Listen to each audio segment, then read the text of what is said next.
네, 작년 이맘때인 것 같아요. 신천지 쪽에서 문자도 주고 카톡도 주고 전화도 주고 이만희 씨가 계시록을 강의하는데 한번 들어보라고 했었는데요. 그때는 이제 바쁘고 해서 사실 못 들었는데 계속해서 저도 요한 계시록을 연구하고 묵상하고 자료를 나누면서 최근에 한번 그 내용을 찾아서 들어봤습니다. 어떤 내용을 이야기했을까요? 1장 내용을 이만희 씨가 설명을 했는데요. 이만희 씨는 자신을 솔직하게 고백합니다. 자기가 신학도 하지 않고 목회자로 서 있지도 않는데 자기에게 받은 것을 전한다고. 농부라고 이야기하죠. 농사를 짓다가 할아버지와 매일 기도는 했는데 어느 날 밤 하늘에서 큰 별이 내려왔다고 하죠. 별을 따라 산 위에 올라가서 헌신을 약속했다고 했습니다. 그러면서 계시록 1장부터 22장 실상을 보게 되었다고 말했는데요. 시골에서 컸고 신학도 안 한 목사도 아닌 자라고 자신을 솔직하게 이야기했어요. 그런데 자기가 보고 들은 것을 전한다 이렇게 이야기했습니다.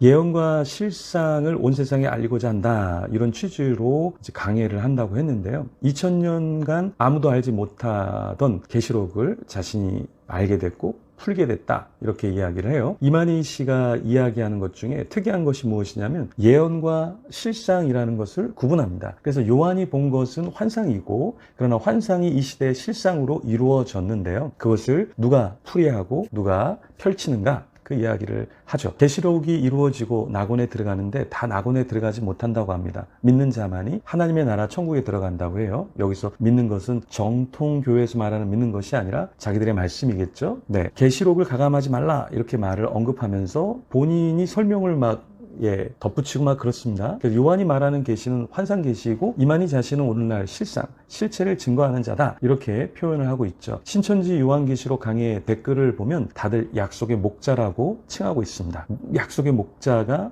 이만희라는 사람이라는 이야기겠죠.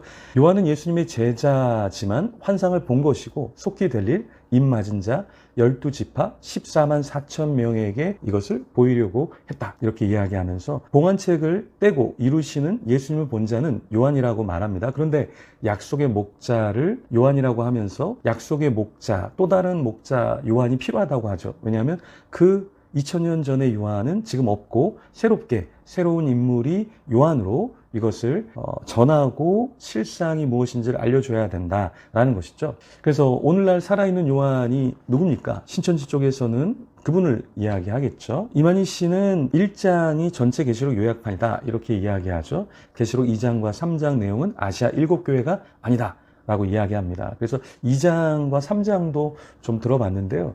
거기서 말하는 7교회, 우리가 생각하는 7교회가 아니죠.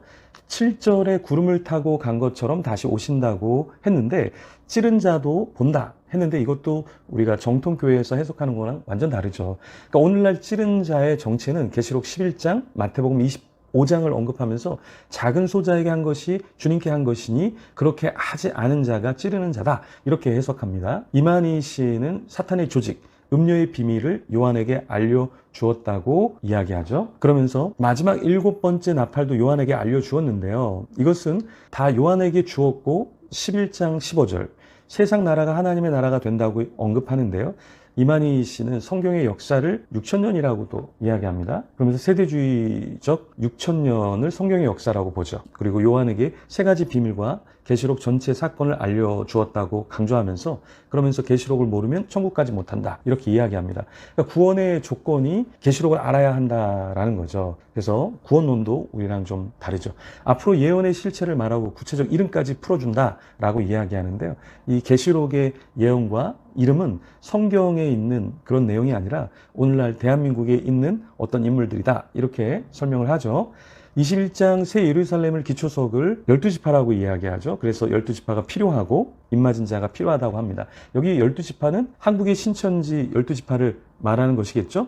신천지 분들 어떻게 생각하시나요? 신천지는 이스라엘 혹 영적 12지파로 보지 않습니다. 이미 대한민국의 12지파로 나누어 포교를 열심히 하고 있죠. 그러니까 이러한 지파, 이러한 14만 4천이 구원받는 자이고 새 예루살렘에서 영생을 누린다 이렇게 말하는 것이죠. 제 말이 맞죠? 틀립니까? 네. 댓글로 남겨주셔도 되겠고 이렇게 신천지는 요한계시록 우리가 보는 것과 다르게 봅니다. 첫 장부터 다르게 해석을 하죠. 그래서 이것이 계시의 말씀, 묵시문학. 그래서 미래에 일어날 일이 아니라 이미 현재에 다 일어났고 그런 역사가 증거장막에서 펼쳐지고 있고 배도자들이 있고 니골라 당도 성경에서 말하는 니골라 당이 아니라 다른 무리를 니골라 당이다 이렇게 말하고 있죠. 계속해서 요한계시록을 저도 살펴볼 텐데요. 신천지의 내용을 이렇게 들으면서 너무 억측이 심하다 이런 생각이 들었고요.